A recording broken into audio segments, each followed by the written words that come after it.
के लोगों ने कहा कि द्वितीय महेश्वर है वो, यानी धरती पे चलता फिरता एक शिव।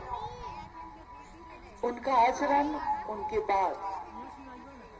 तो शिव के शिष्य पहले भी हुए हैं, शिव के भक्त भी अनेक हुए, और जिसने भी शिव की भक्ति की, जिसने भी शिव की शिष्यता ग्रहण की, उसकी ऊंचाई को ये दुनिया के लोग माप नहीं पाए, नाप भी नहीं सकते।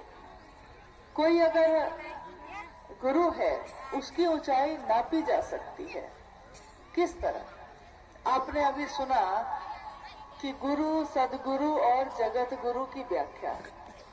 गुरु और सदगुरु, ये दोनों श्रेणी के जो गुरु होते हैं वो शरीर में होते हैं, लेकिन जैसे ही हम जगत गुरु की बात करते हैं, दुनिया में भले लोग अपने नाम के आगे जगत गुरु लगा ले, लेकिन जगत गुरु की कुर्सी पे अगर कोई बैठा है, शिव स्वयं बैठे हैं।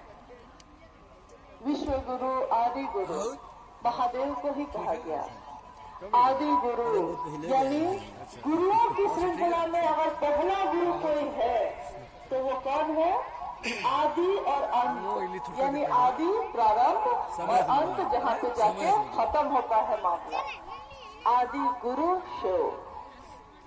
जब आदि गुरु शिव हुए तो कोई तो ऐसा होगा जो उनका पहला शिष्य बना होगा।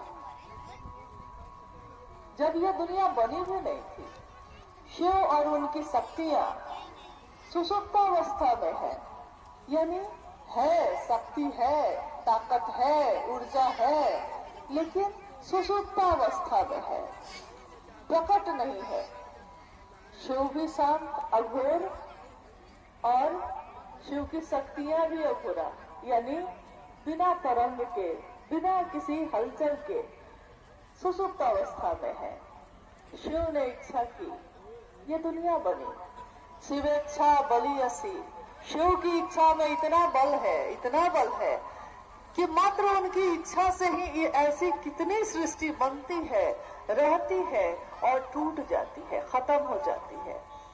शिव की इच्छा का बल, जब इच्छा प्रकट होती है, समस्त शक्तियां प्रकट होती हैं।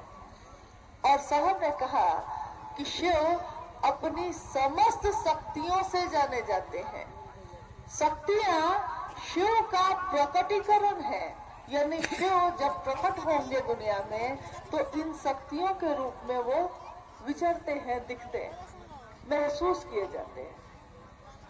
महादेव की ये प्रकट होना, उनका सृष्टि का बनना, और इसके साथ इस दुनिया के पांचों तत्वों का बनना।